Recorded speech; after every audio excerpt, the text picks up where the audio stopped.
Daily Devotion with Pastor Balla for May 18th, 2025. Eternity in our hearts, from Ecclesiastes chapter 3, verses 9 through 15. What gain has the worker from his toil? I have seen the business that God has given to the children of man to be busy with. He has made everything beautiful in its time. Also, he has put eternity into man's heart, yet so that he cannot find out what God has done from the beginning to the end.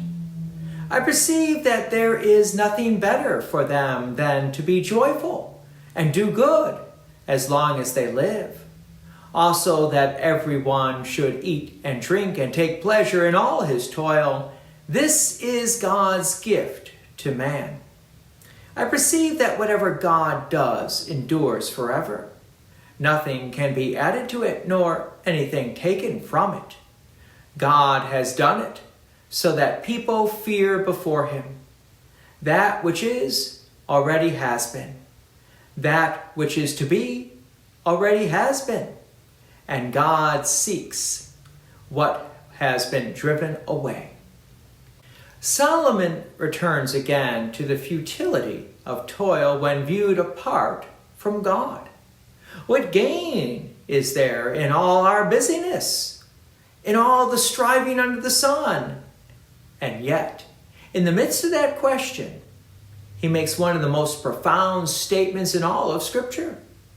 He has put eternity into man's heart. This is a declaration both of divine beauty and human limitation. God has placed in every person a yearning for the eternal, an awareness that we were made for more than just this temporal life. But we live with attention. We long to understand the scope of our lives and the world, but we cannot fully grasp what God has done from the beginning to the end. This is not to frustrate us, but to draw us to humility and faith.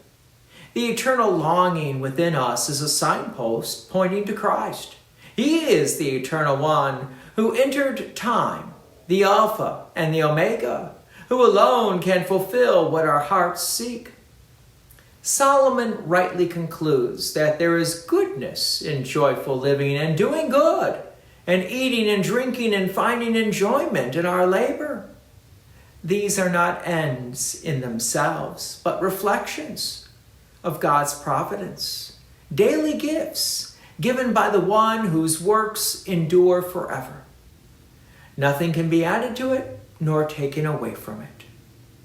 That permanence belongs to God alone, and it calls forth reverent fear, not dread, but awe and worship.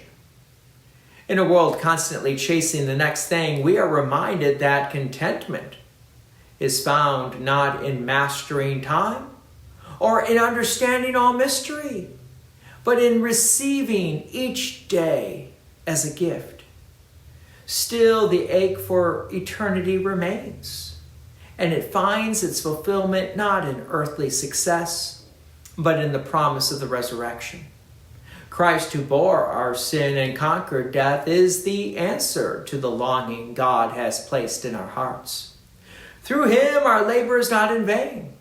Through him, our days have meaning, and our future is secure. He is the one who makes all things beautiful in his time, even the broken and weary seasons of our lives. God's peace and many blessings be with you, and thank you for listening. And please take an opportunity to share this message with others.